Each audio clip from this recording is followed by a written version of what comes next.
Thank you. Sorry, yes, could you just put it there quickly? Sorry, I'm in the middle of a call. Thank you very much. Thank you. Excellent. No worries. Thank you very much.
Hello, hello, and a big welcome to our webinar today. My name's Joe, and I'll be your moderator. Today, we're going to experience Arden University. It's a virtual open day. We're going to look at our undergraduate programs today, and especially our programs from the Psychology and Sociology School. We've got some great guests today, as you can see here on my left. Dr. Lottie Rowe, faculty member for Psychology. How are you, Lottie? I'm good. How are you? Very well, and thank you very much for coming here today to chat about our programs and tell students a bit more about online learning. So thank you very much. And we also have Bethany from Student Support. Hi, Bethany, how are you? Hi, I'm really good, thank you. Right, today, so guys, you know the score. We've got an agenda, so let's have a look at what the agenda is. It's a Q&A session webinar today. So for our audience members, what does that mean? Well, you have a console you'll see on your left, and you'll get to type some questions in. We also have Kimberly, she's from Student Support. She's sitting there ready to take your questions. So if you have private questions about your tuition, about applying to the university, anything you want answered privately, Kimberly can do that for you or direct you towards an admissions consultant. If you have a question for our panel, for me, for Bethany, or for Lottie, then fire it to us, and we will take your questions at about the half-an-hour mark in our Q&A. No question is too silly. We're not all experts in online learning before we start these courses, so just ask your questions. That's what the webinar is here for. We've got an action-packed session for you, so please don't be shy. Send your questions to us, and we'll look to address those. Let's have a look at our agenda for today. We've certainly got a packed agenda. So we just had a little look at the introduction to the university, and we're going to ask Lottie about her background and how she found out about Arden. A little look about online versus campus learning. Online learning is now, getting quite established. And we want to look at some of the key differences and similarities and why you might benefit from doing your course online as opposed to on the campus. Our distance or online learning programs, specifically, we're going to look at our undergraduate programs, and Lottie kindly is going to talk a bit about our psychology programs as well. An iLearn, classroom demonstration. Bethany is going to do that for us. That's going to be about 5 minutes. So iLearn is the actual platform that you'll be studying on. So you'll actually get to see what it would be like to be a student at Arden University. Application success tips. I'm going to discuss some of those tips with you, how to put your best foot forward in your application. I think we have a short video for you as well. Funding and support. We're going to talk about where you can find your funding calculator, what role student support plays on the program. We're going to talk about our wonderful careers portal as well. And then we have a live Q&A, as I was saying. So to kick off this webinar, we're going to start with an interactive poll. So just checking if everyone's awake and listening today. We're going to ask everyone, how much experience do you have with studying online? And you'll see the poll come up in front of you now. I'm going to launch it. How much experience do you have with studying online? Enter your answers in now. Select one of the following. None. I have never studied online before. 2, some. I've done some small courses. Maybe you've done some MOOCs, maybe something on Coursera. Lots. I'd say that you've studied online for a degree before. I've studied for my MBA fully online, and I'd say that required a lot of studying. So let's have a look at the polls at the moment. 70% say none. I've never studied online before. 30% say some. I've done some small courses, and 0% say lots. I've never studied online for a degree before. So Bethany, you're from student support. Would you say this is quite typical with the students that you speak to, that they might have, little to no experience at all of studying online?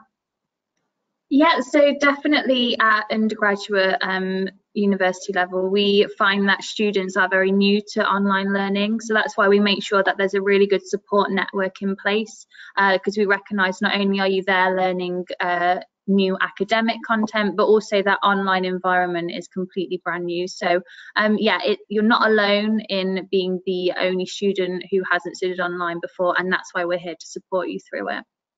Perfect. So let's have a little look about the university. Now, Lottie, how long have you been working with Arden, and what do you know about Arden University itself? So I've been with Arden University for just over a year now, and I think it's a really good university, good place to study. I like Arden University's ethos of making sure that everyone is entitled to access to higher education. Yes. The degrees that we've got are sort of career focused and help you progress in your career development. And I think the nice thing about doing distance learning is the ability to be able to work and not necessarily have to change your lifestyle and what you're doing currently to be able to also do a degree. And I think that works for a lot of people, and it's really nice to support students and work with students that are have got experience of working, doing other things at the same time. It's a really nice, dynamic and interesting cohort to work with. I think that's really interesting, because if as we look to discuss, the differences between online and campus education, I would say age plays a difference and experience plays a difference, like you were touching upon there. When I did my MBA, the campus MBA version had 2 to 5 years experience in business, but the online MBA had people with 5-10 years plus experience, CEOs, executives, and I assume the same works for any course really. Online, students have kids, they have jobs, they're working full time, and you can see here 90% of our students work alongside their study. I mean, is that your experience, Lottie, of people that you're teaching on your course? They're a bit older, they have a bit more experience, they can share their ideas a bit more fluidly?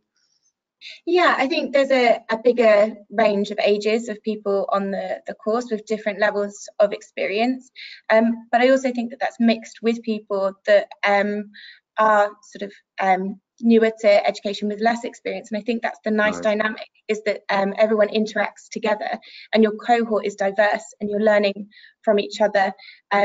People that are younger have got different perspectives on different things as well, and actually working with people with lots of experience within work as well, it helps to build that and gets everyone thinking outside the box as well. And it's a really lovely dynamic to have, is the variety.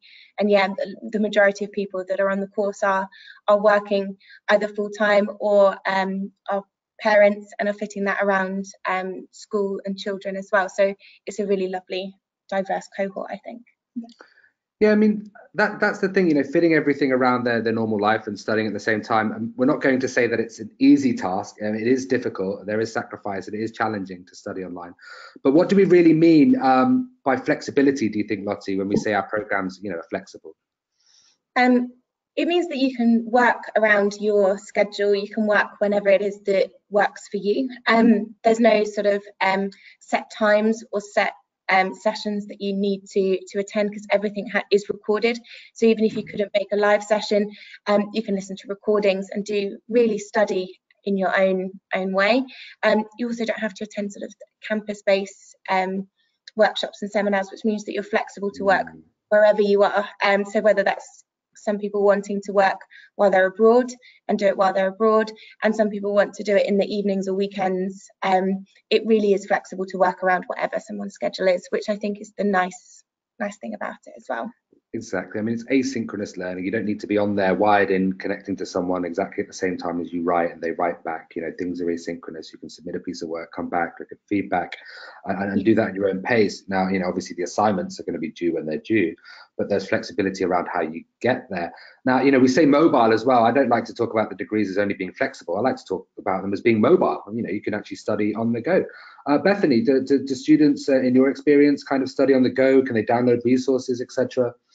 Yeah, absolutely. So we always say wherever there's a Wi-Fi connection, you can study. Nice. The even if that isn't possible. So we have printable materials. So if you knew you were going on holiday where you couldn't get access to your iLearn account, you could perhaps be a bit organised and print the lessons that you want to cover and have them as reading on the plane or when you're sunbathing by the pool. You've got your online library resources. So again, it's not tying you to having to go to a physical library. You can just download all your key texts from that iLearn account, and you can access them wherever, be it on a Kindle, a mobile phone, a laptop, a computer. And so it really is about being mobile, being flexible, and fitting in learning around what you already have commitments to. Exactly. Now we're going to talk about this later with Bethany in terms of how students are supported on the course. Studying, distance learning, we don't want it to be isolating. You're working, then you're coming home and you're studying in the evening. We want to provide as engaging experience as possible. That's one of the reasons we're also running webinars, in order to kind of get you guys involved, get your experience, hear from you, and kind of improve our degrees going forward as well. We have here distance learning at Arden doesn't need to be an isolating experience. Now, Lottie, what kind of discussions do they have in the classroom? What opportunities are there for students actually to connect with each other and kind of discuss the materials that they're going through week to week? Yeah, I think there's two main ways that students do this on each module. One of the ways is through sort of live Adobe sessions, which is really similar to what's happening now. Nice. The tutor comes in, is doing seminars and workshops, and students are interacting and engaging, and it's a little bit like being in a classroom but from your own home. It's also recorded, so no matter whether you can attend or not attend, you get that same feel that you're there, and it goes through questions and helps answer anything that anyone's struggling with or anyone has any questions about. And then there's also the discussion forums as well, which are on the module, which have sort of, after each lesson, there's some activities, interaction that helps engage learning and helps develop sort of understanding. And what students tend to do is they post their answers or their thoughts on something, and then interact with each other via the discussion posts, which again means that it doesn't matter when you're doing that. You can write your post and then go and check it a few hours later, and there's like someone's responded to that as well. So it creates that cohort, because although you might be doing one module together, you are as a cohort on that module and working together. So that's really, really nice to see everyone interacting. Lovely. Now, credibility is important as well. I think we're past the phase where online learning might be, seen cautiously as maybe not credible. Lots of major universities, institutions are now running online their degrees in parallel online as well as on campus. I like to focus in on the lecturers and the kind of credibility of the lecturers and where they're from. In your experience, Lottie, where do your colleagues come from? What kind of backgrounds do they have? Yeah, so within the psychology teaching staff, we've got quite a diverse collection of staff. So we've got some people that are consumer psychologists, so have worked in industry looking at consumer culture and how to enhance that. We've got educational psychologists and clinical psychologists. We've also got, when it comes to the joint honours, there's people working as solicitors and lawyers within that sense as well. So actually there's a lot of applied uses and jobs that people have already got and have had in the past as well. So we're bringing all of that in, which is nice. Exactly. I like to call them the pracademics, the practical academics, or the scholar practitioners, who are all kind of working out there in the field, as well as publishing papers and the like as well. And speaking of that, you've just got your PhD. Is that right, Lottie? Yeah. So I've had my PhD for just over a year. Wow. So that's really, really exciting for me. And it means as well that I can bring in what I've researched into my teaching and also help students if they're interested in similar things as well, which is, I think, nice, is to be able to have that applied use, especially for research, which is a key part of psychology as well. Exactly, and we'll go into that with Dr. Rowe a bit later in terms of the research project that we're looking as well. Now we have our distance learning programs. We can flash them up here. For our prospective student audience that have joined today, we've tried to find as many of you as possible that are interested in our psychology and sociology programs. There might be some of you that have come to the webinar who might be looking more maybe in our, BA in business or computing programs. You can see them there. We have our business programs, our law programs, which also touch upon psychology, such as criminology and psychology, criminology and sociology. Our law and psychology programs, and then obviously we have our BSc, as you can see down at the bottom, BSc in psychology, in brackets BPS. Now, what is BPS accreditation? Why is it so important for our BSc honours in psychology, Lottie?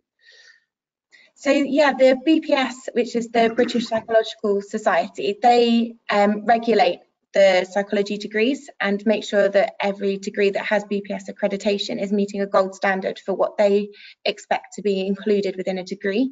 By doing that, it means that students that come out with a BPS accredited psychology degree, within industry, within universities, people know that they've covered the key aspects and they're working to a high standard, which I think is really important. It also means that when you're going to apply for postgraduate study, you need a BPS accredited psychology degree if you want to go on and do further work within psychology. So clinical psychology, educational psychology, forensic psychology, all to get onto those postgraduate qualifications need to have BPS accreditation. And it really is a really good thing to look for, because it means that the standard of the degree is high, and it means that you're covering the key areas that are required from the society. Yes, and it's not an easy feat to get that accreditation. You have to jump through quite a lot of loopholes, as I've known for previous institutions that I've worked with. So yeah, kudos to Arden University for actually getting their BPS accreditation. You can learn more about the importance of BPS accreditation in the link that our producer Katarina has been sending to you. And if you look in your chat box there, guys, you'll see some of the links about our undergraduate distance learning programs, our QAA report. And if you want to learn a bit more about Arden University, please, save those links in your bookmarks, and we'll get onto them as well. In terms of how the course is structured, what are the kind of the core components of the psychology course, Lottie? And can you tell us a bit more about how it ends in terms of the research project that the students are expected to do at the end of the course?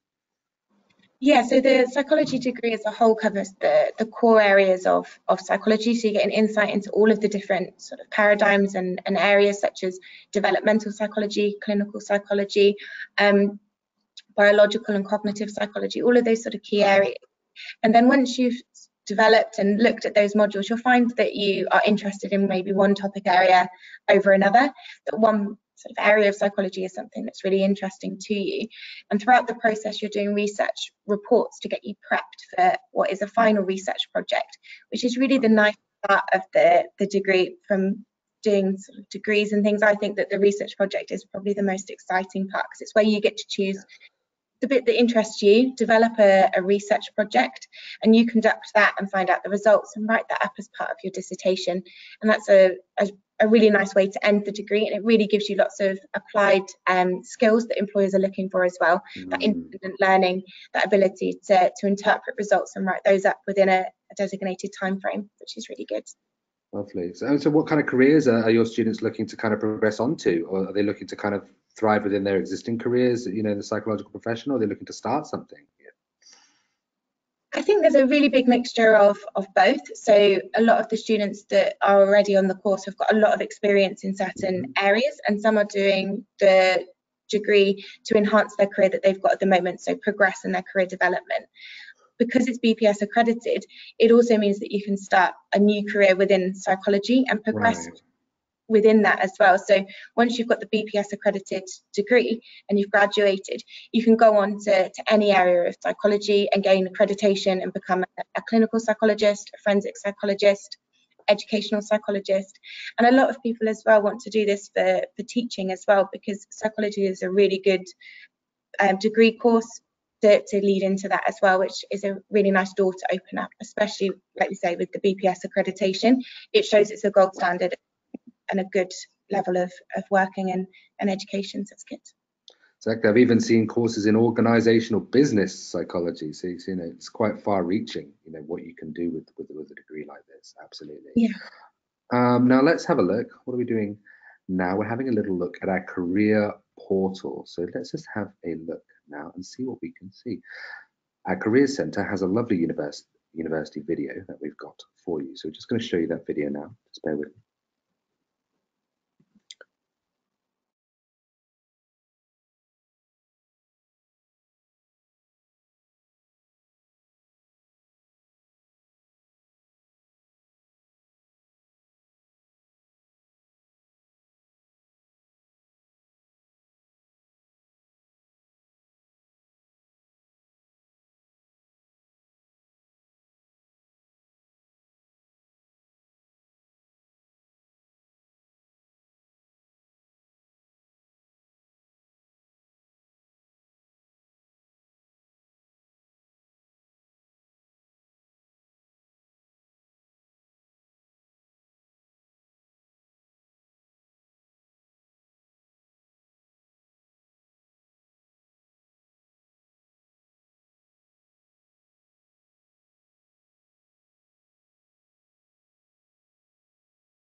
Thank you very much. So we have the lovely career portal.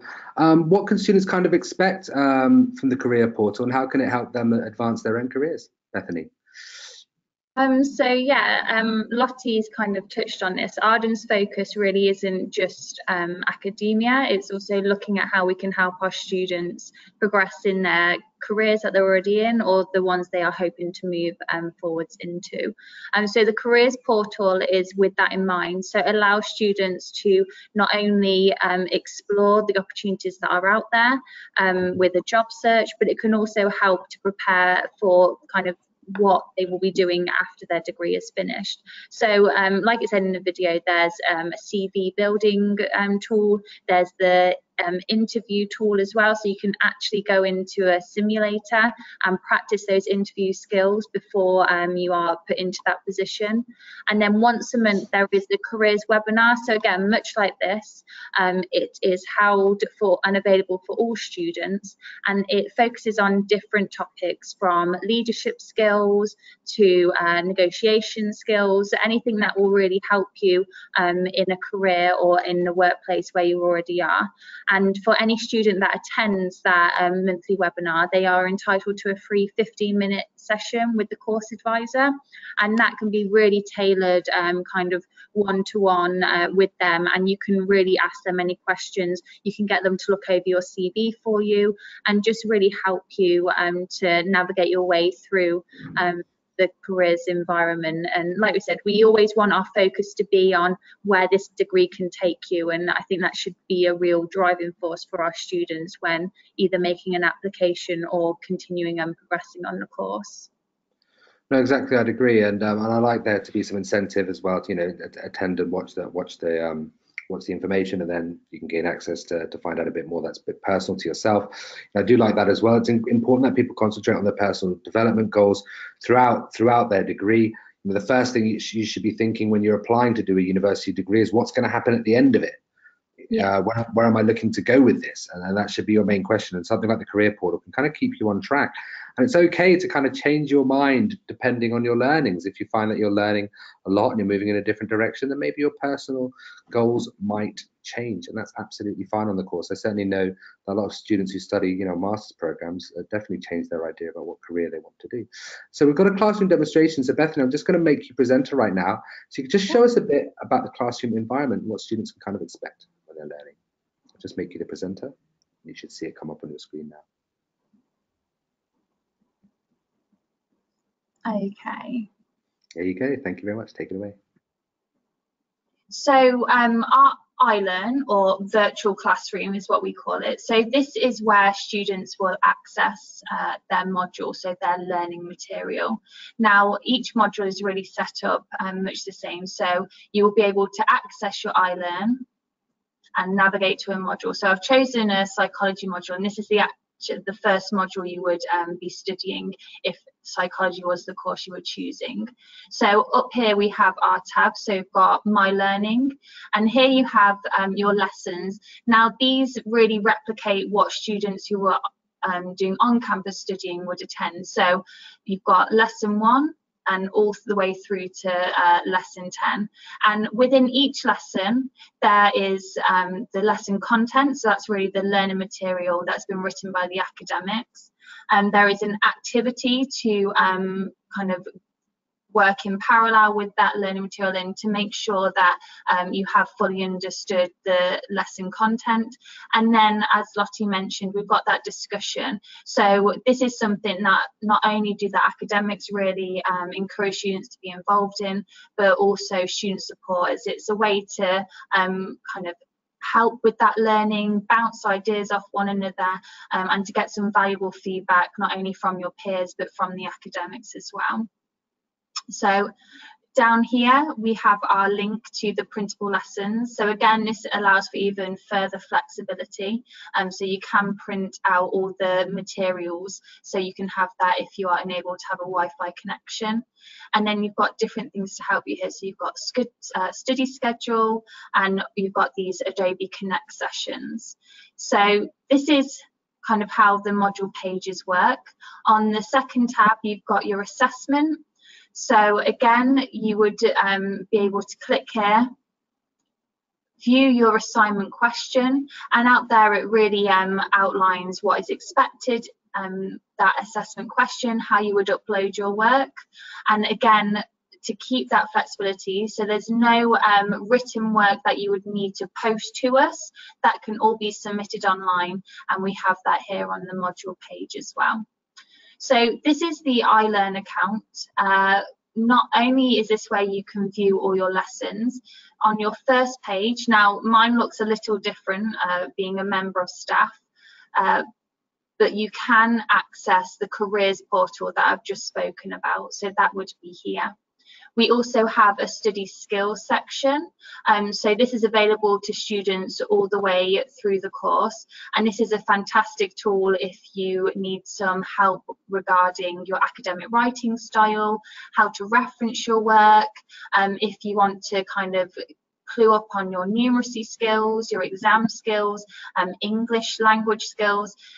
This has got some fabulous links and some tasks for you to complete if you want to just make sure those skills are up to date. And again, the final thing we have here is what we call Uni2, or our student voice platform. So again, this is working in, we don't want our students to feel isolated at any point. So Uni2 is a brilliant way that if you've got any concerns whilst you're studying, or if you want to voice something, you want something to change within Arden, or you want something for us to look at, then there is this discussion platform available for all our students. And we also have student representatives for each course that will bring those issues forward to Arden, so we can make sure that we're giving our students the best learner experience possible. So yeah, that is a really quick iLearn demo. So it's really easy to navigate, and we also have a help team should any students have any technical issues, and student support are here as well should you need that. Okay, thank you very, very much there. So that's our little classroom demonstration. It's nice to see some of the psychology modules there, have a little creep inside. Makes me want to study again, which I thought I never would. But seeing some of those modules makes me think, oh, psychology is one of the most attractive of subjects, no matter what you're studying.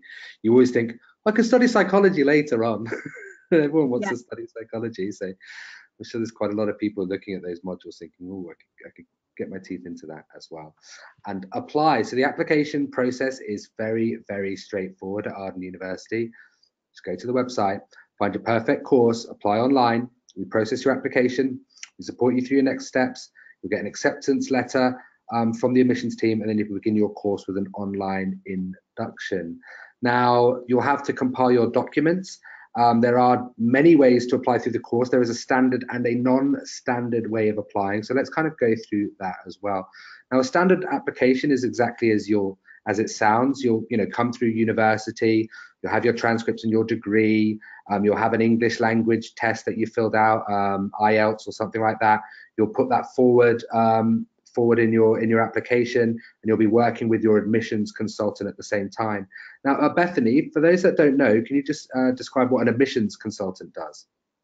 Yeah, so when you begin your inquiries into starting a course with Arden, you'd be assigned an admissions advisor, and that is really kind of your point of contact all through that admissions process. So they'll be there on hand to help you with the documents that you might need to prepare when making the application. If you've got any worries, any concerns at any point, it will be your admissions advisor who will be able to really walk you through and take you step by step through that process.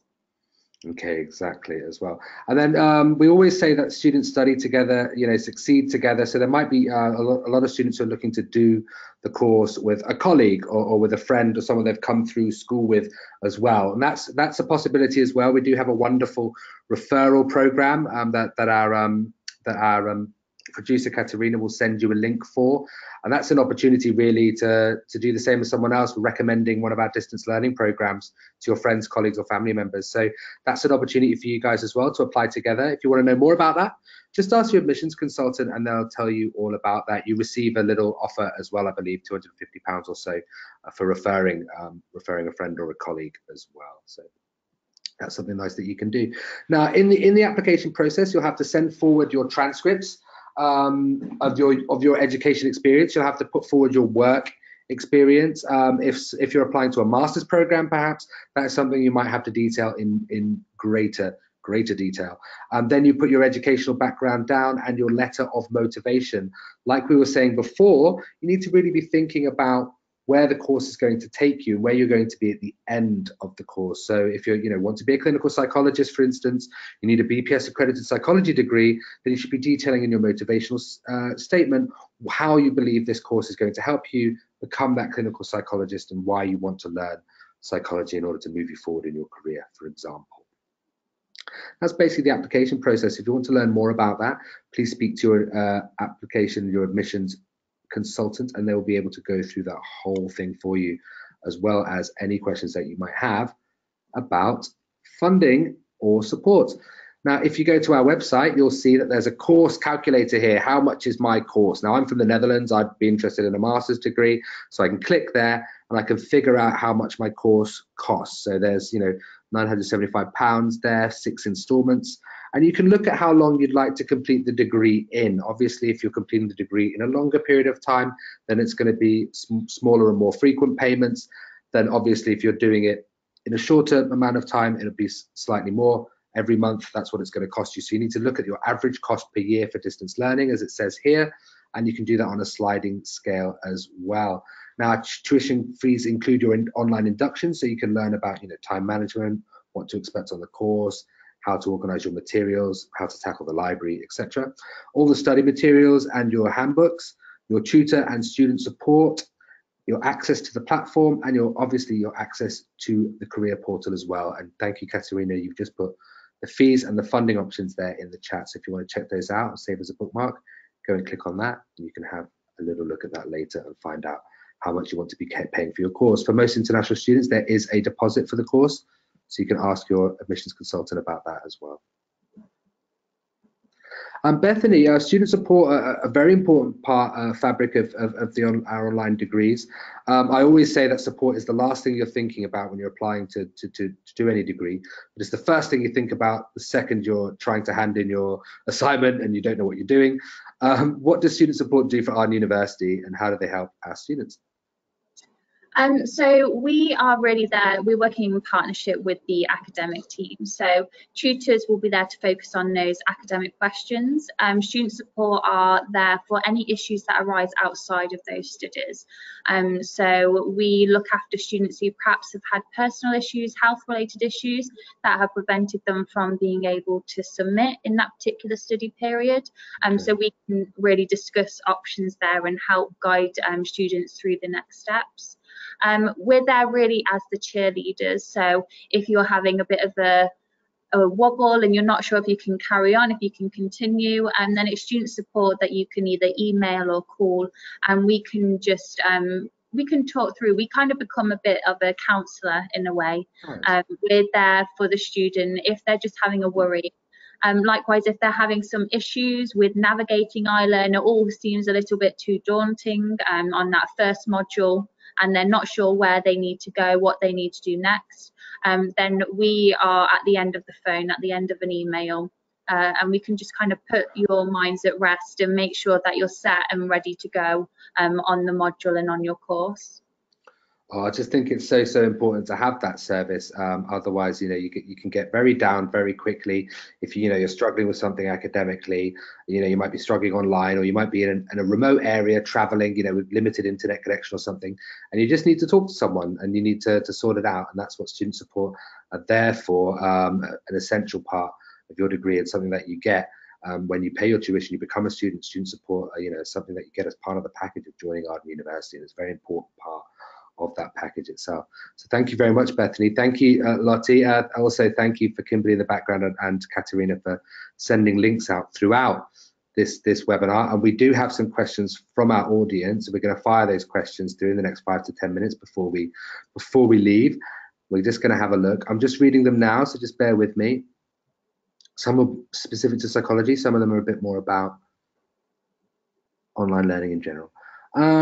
What does BPS mean for foreign students? It's a very good question. So what does the BPS accreditation mean for someone who's studying abroad? And would there be a difference maybe those who are studying in the Commonwealth, Caribbean, Jamaica, etc., former British colonies, or does it matter at all, Lottie?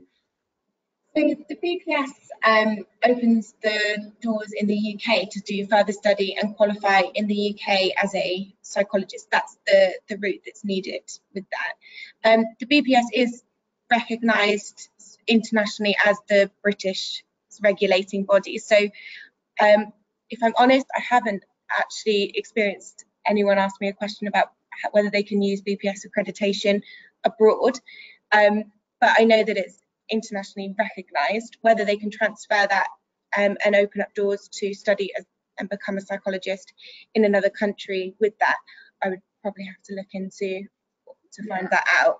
But I know that it's recognised. I just don't know whether you can use it abroad. Yeah, whether it can make you a clinical psychologist in the States or France or something like that.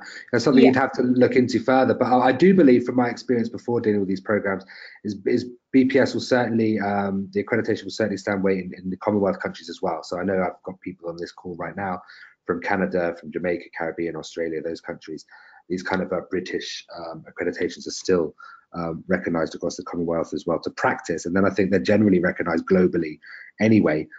For anyone who's studying psychology, and there's different paths, like in law degrees that we have, there are many different types of paths to get your qualification to top up and add on. It can get quite tricky and complicated, so you have to speak to your admissions consultant about that, and they'll be able to look into that for you if there is something important about a pathway that you were going on, and accreditation was an important pathway for that. So that's an excellent question. How many hours do I have to study a week? That is one of the greatest questions. Lottie, what do you recommend? I mean, combination of Lottie and Bethany. How many hours do students roughly spend studying a week from your experience? So we usually, as students, what we advise a student that a 20 credit module is equivalent to 200 hours of study, but that is in a 3-month study period.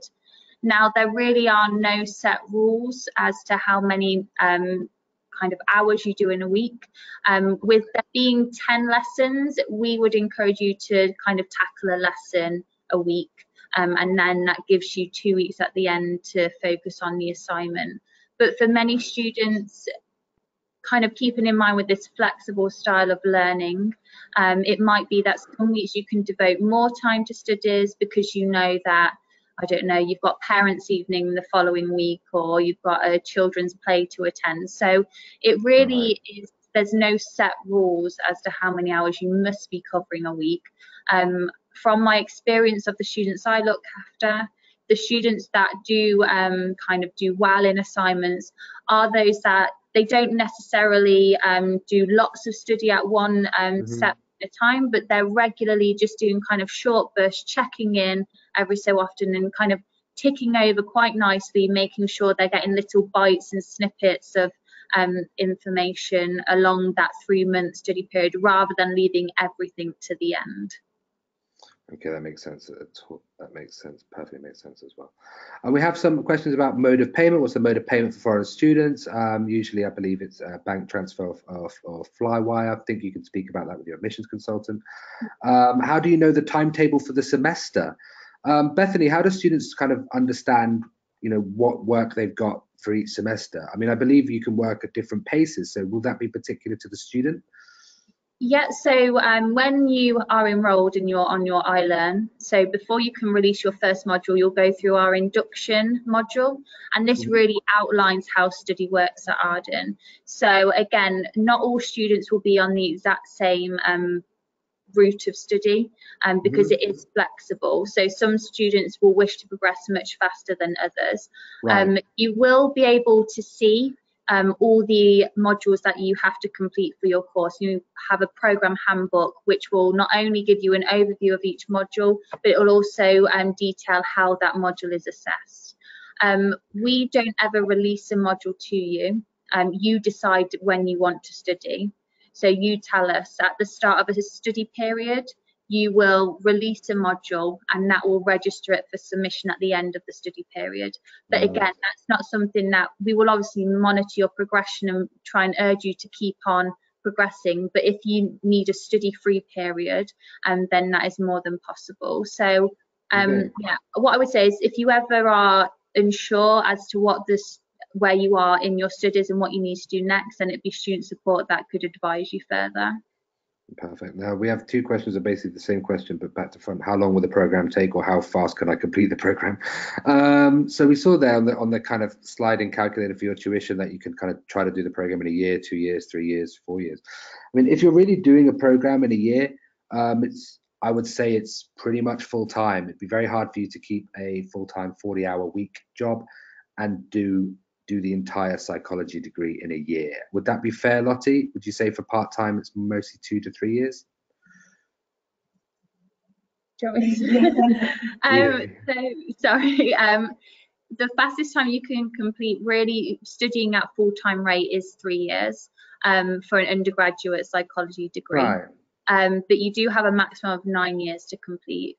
For many of us, they do wish to progress as quickly as possible, so they are looking at 3 years for like having that final degree classification. For the Masters in Psychology, which is a BPS conversion course, so it's available for students that have an undergraduate psychology degree, but that BPS accredited, they can do the Masters. You're looking at a year and a half as the quickest time of study to a maximum of 3 years if required. But again, for many students, they are eager to progress as quickly as possible. So undergraduate is 3 years and master's level is a year and a half. Okay, well that all makes sense. I mean, take your time to get it right as well. You don't want to be resitting modules and rushing through your course or not picking up your learning. So like I say about climbing a mountain or running a marathon, it's not meant to be easy. People do it, they know it's a challenge, so you need to set yourself up and pace yourself accordingly. Now I would say the majority of our international students are not necessarily native English speakers. Our deadline is fast approaching for our application, which is the 11th of May. So for everyone out there, you haven't got your application sorted, the 11th of May is only in 10 days or so. So make sure you get your application sorted over the next 10 days. Now, for those of you that do not have English as a first language, we have a number of questions come in, all of the similar kind. Can I qualify with my Cambridge English test? What level of English is required? At the moment, where IELTS is the accepted English test that we are accepting officially, and that we put on our website. We accept IELTS. However, there are other methods of assessment as well. If you've done your first degree already in English, or you've done your full studies in English, and you can prove that as well, that often can work in your favour for your application. There are other standard English tests as well that if we look at and assess, those could also work. So you just have to send us your documentation and have your conversation. You can see here that we've dropped in the text. You can always contact one of our educational consultants online at arden.ac.uk and discuss your case in details. So if you're listening to this webinar and you do not have an educational consultant, then it's very important that you click on the apply button, and then you will be able to fill out those details, basic details, and you'll get an education consultant, just to make sure that you're picking the course that is right for you. Maybe a course in psychology and sociology or law and criminology or something like that is more suitable for you than the BPS in psychology, for instance. And you'll need to look at all of the facts before you commit to, as Lottie and Bethany are saying, 1.5 to 3 years of your study time. So it's very important that you have that conversation with your educational consultant, and they can help you make the right choice indeed. So let's have a look. Just have a look at some more of the questions. Are there any exams on the course? We can only speak about psychology at the moment mainly, but Lottie, are you running any exams on the course? So there are timed assessments which are similar to an exam setting. So you've got a 24-hour timed assignment. So you'll be released the question, normally an essay, and then you have 24 hours to complete that and submit. So that's about as close to an exam as we've got, in that it's time restrained, and we're looking for that kind of faster paced approach to it. But a lot of it is essays, research reports, narrated PowerPoints, so presentations, and portfolios and things as well. So lots of variety in assessments. I mean, obviously, narrated PowerPoints are the main focus of the course, and those that do fantastic narrated PowerPoints will obviously go through the course very, very well. We certainly like this. Right, so for somebody who is living in a different country from the country where you attended school, who might not have a transcript of the academic qualifications, are there any options available? And again, if you don't have the transcripts properly, or your transcripts are in a foreign language, and you need to look at whether you can actually be accepted on the course, then you need to have a conversation with your educational consultant and find out if you're suitable as well. We have another question. What would be the examination pattern? As we've just discussed, there's no set examination, but on some courses you might have timed assignments or presentations to give as well.